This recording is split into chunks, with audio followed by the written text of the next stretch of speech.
Schools have 0 students proficient in math. Fox 45 News demanding accountability from school leaders as well as lawmakers.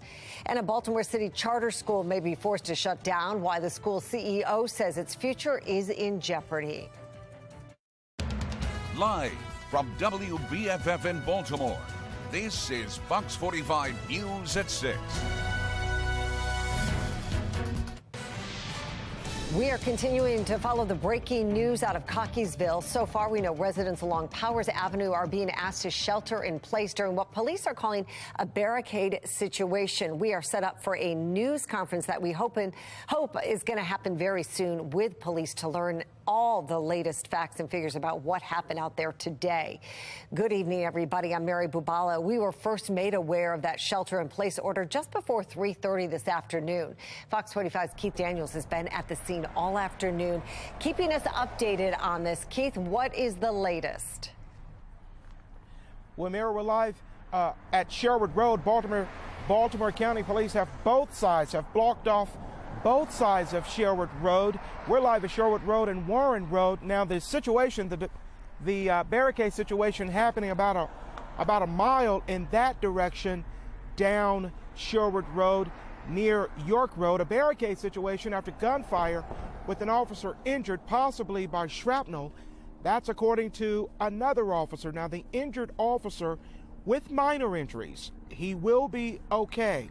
Now, all of this beginning just after 3 o'clock today.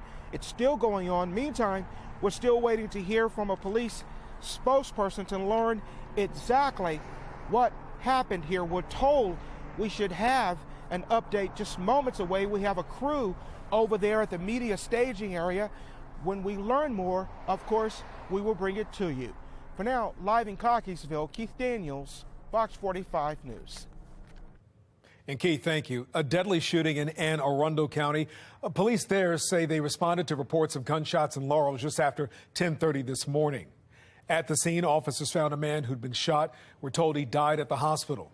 Now, witnesses told officers the suspect shot the man, then drove off in a dark sedan. Investigators believe this was a targeted attack. Anyone with information should contact Anne Arundel County Police. Mary? Listen to those numbers. Where is the bell ringing for some type of crisis moment? My God. This isn't a red siren. I don't know what is to say. This isn't working. We need to completely redo this. A Project Baltimore report has people wondering why students at 23 Baltimore City schools are falling behind in math. Exactly 2,000 students took the math test and not one could pass their grade level. Fox 45 News has been pressing leaders in both Baltimore and Annapolis about who's at fault and how they're planning to remedy the situation. Mackenzie Frost has the responses, including some pushing the blame back on Fox 45. We went from City Hall to the halls here in Annapolis, and some leaders representing Baltimore City simply don't want to talk about some of these students who are failing in the classroom. Now, I'm told an oversight hearing will be held in Baltimore City to demand answers from the leaders of city schools. The data shows 2,000 students in Baltimore City public schools are not proficient in math. From elementary through high school, these students in 23 schools across Baltimore are falling behind. Fox 45's Project Baltimore sending questions to the city council, asking them about the test scores and the families impacted. Wednesday, I am aware of that report. we asked members in person about the glaring gaps in success. Should he hold an oversight hearing with the CEO of city schools to talk about these failing kids? Yeah, I definitely think it's worthwhile. I think it's important for us to understand what's going on. That's the only way for us to actually make any change here. Others inside City Hall, where the council provides oversight and has a hand in the budgeting process, not talking about the problems. My colleague sent an email about the 23 schools in the city who have 0 students who are proficient in math. Yeah, sorry, I'm not talking to any Sinclair affiliate. That's the end of that. You don't have any concerns about these failing schools? No, I don't have any interest in talking to anybody from any Sinclair broadcast group affiliate. Why is that? I'm not going to talk about it. We traveled to Annapolis, seeking out leaders from Baltimore City, demanding answers from the chair of the House Education Subcommittee. I just needed to ask you about the 23 schools that have 0 students who are Delegate Stephanie Smith. Who do you hold accountable for that? Walking into the committee room instead of answering. Delegate Lewis. We also found Delegates Sandy Rosenberg and Robin Lewis questioning them about the failures of schools as well. I sent you an email about the 23 schools in Baltimore City who have 0 students who are proficient in math. When you do a school story about something succeeding in the schools, I'll respond. You never do. So who do you hold accountable for the failing? Your boss is for the distorted coverage you provided. Well, the data came from Baltimore City Public Schools. Not answering the questions about accountability, including about what's going on in their city. Questions sent to the entire city delegation, both House and Senate members, asking, who do you hold accountable for these test results?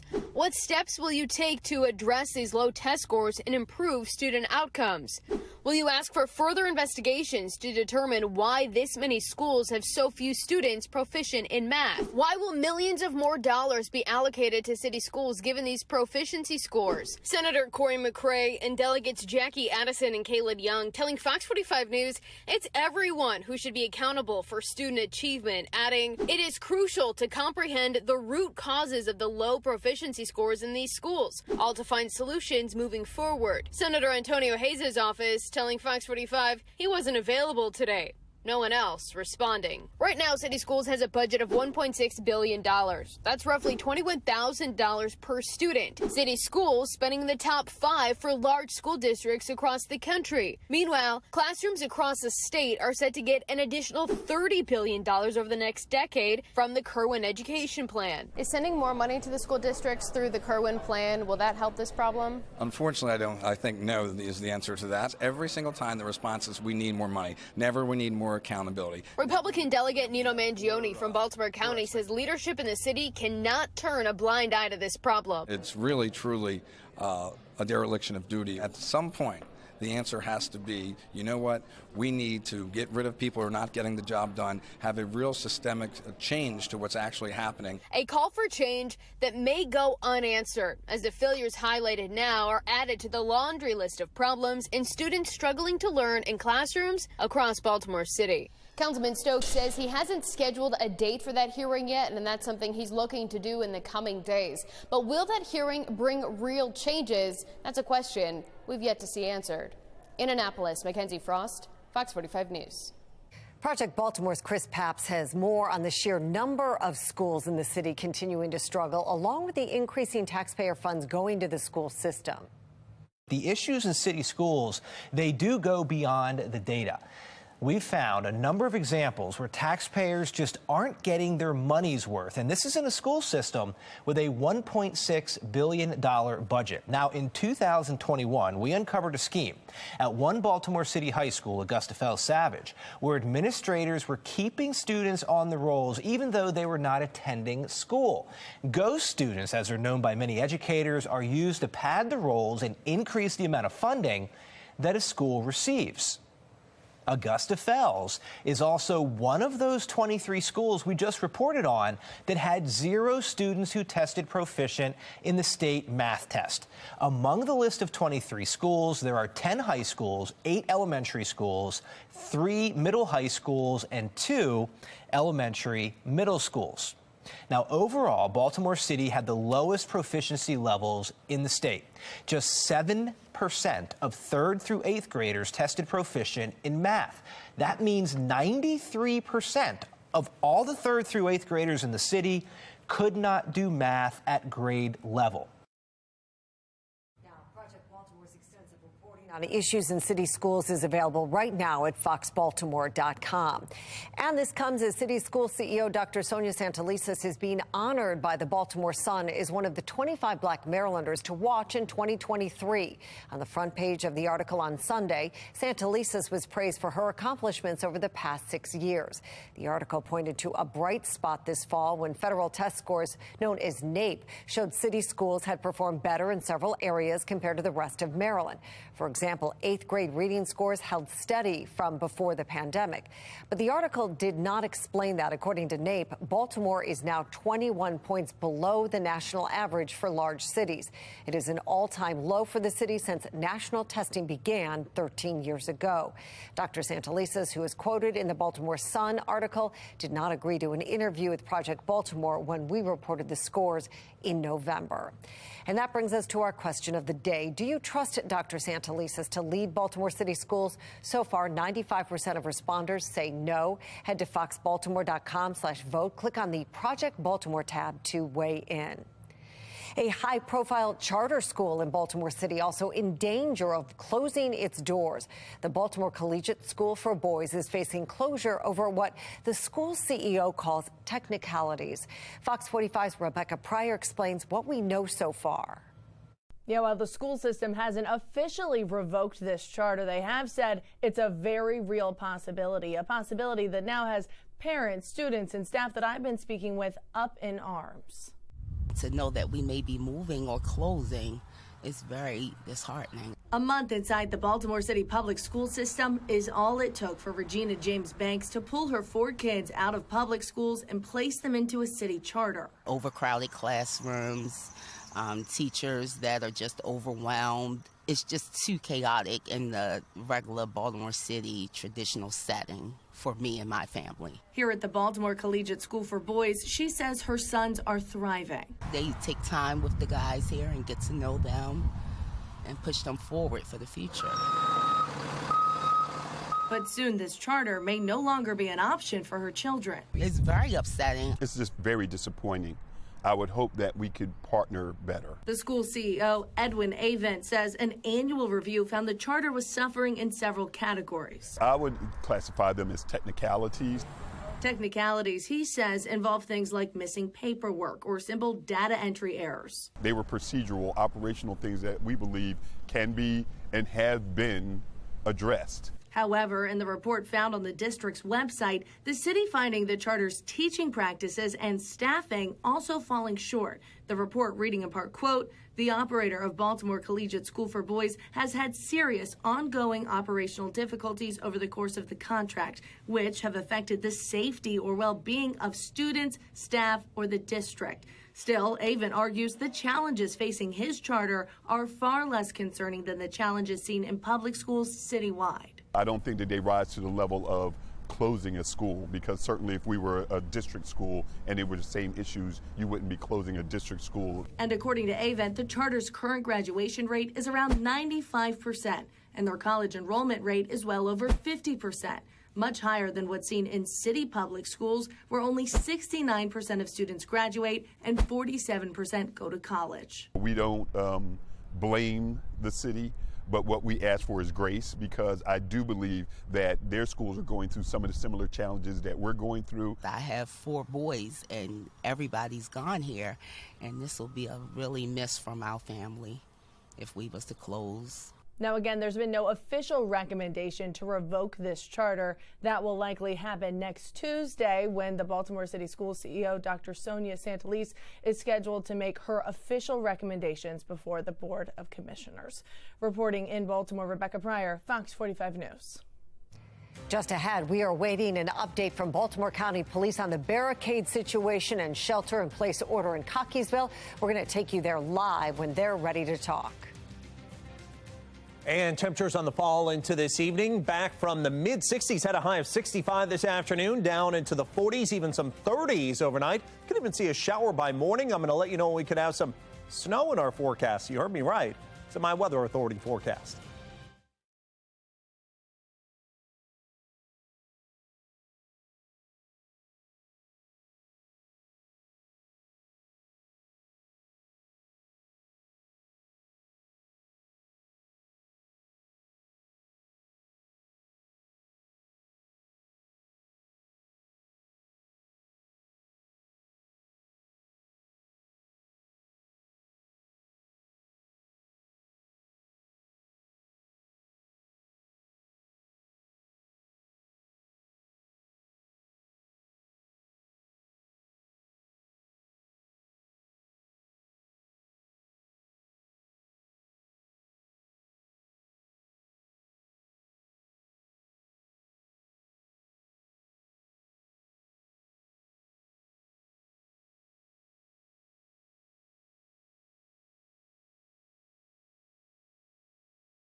to please find an alternate location because roads are blocked off. If they are sheltering in place in this area, we would ask that they continue to remain sheltering in place. If there is an emergency, we've established a number that they can call. That number is 410-887-2222. Again, it's 410-887-2222. Right now, we are currently looking for David Emery Lithicum. He is 5'7", 165 pounds.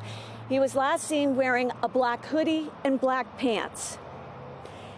We have an image of him, which we will also be sharing with all of you on social media.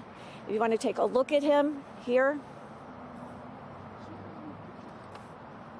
And again, we will be sending this out to you. We just wanted to get the basic information out at this point as quickly as possible.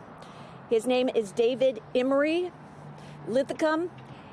He's 24 years old, a white male. He most likely, his hair is now auburn.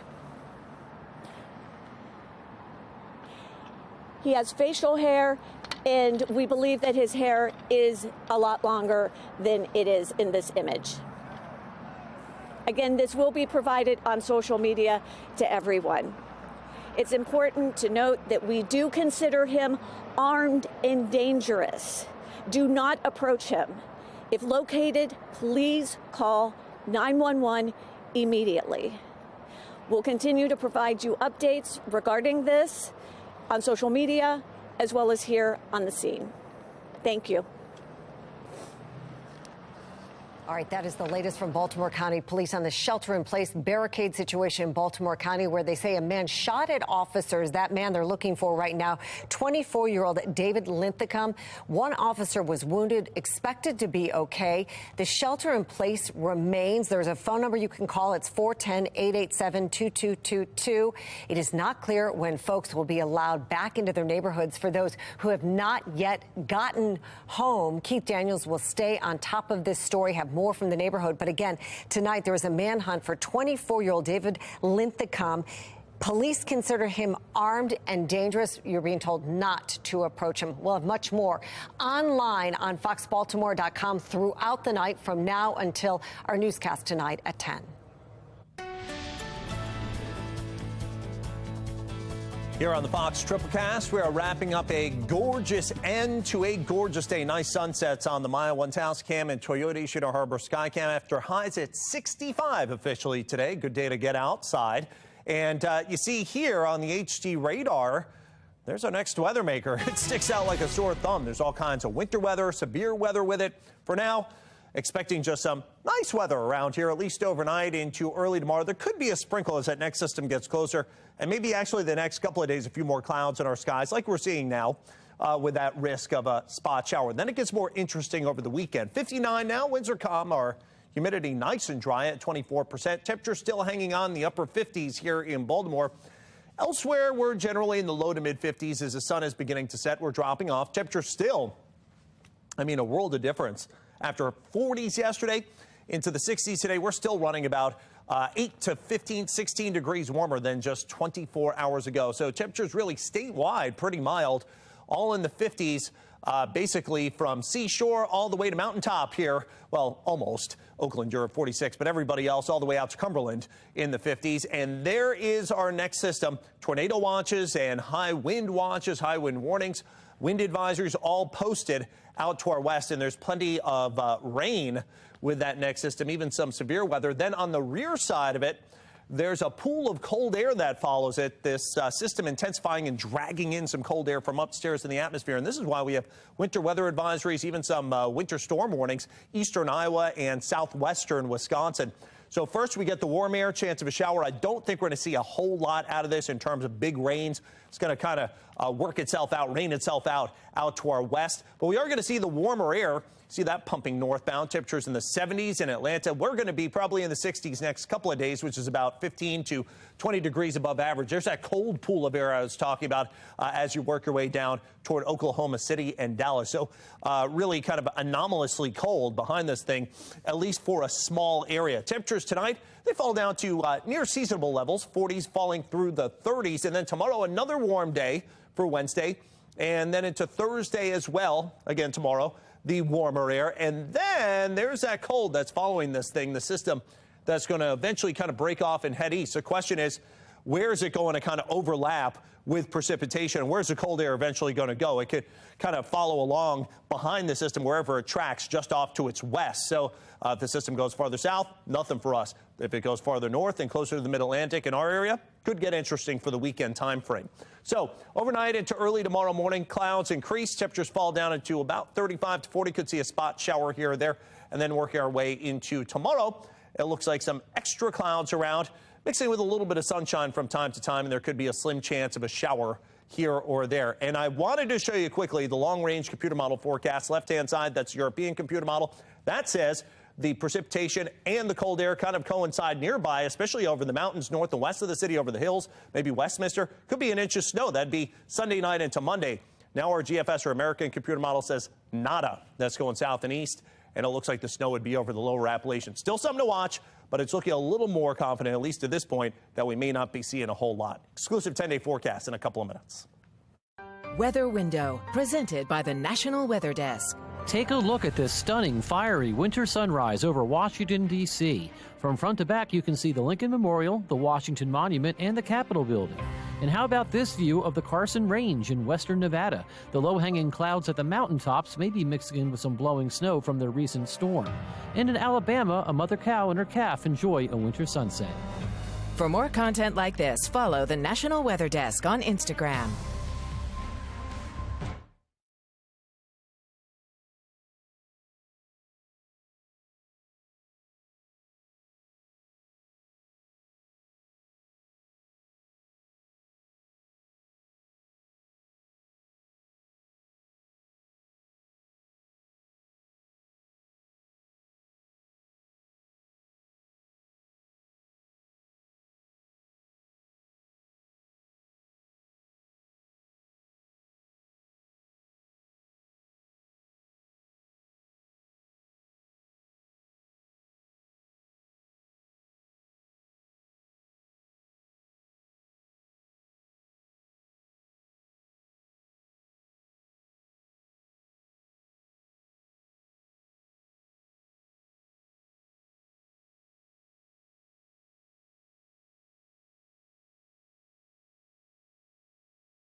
Well, here's our look at today's top trending stories. Number one, pushback on Baltimore County's plastic bag bill, which would ban plastic bags and charge shoppers 5 cents per bag. County Councilman Chairman Julian Jones says the bag tax will be detrimental for low-income families.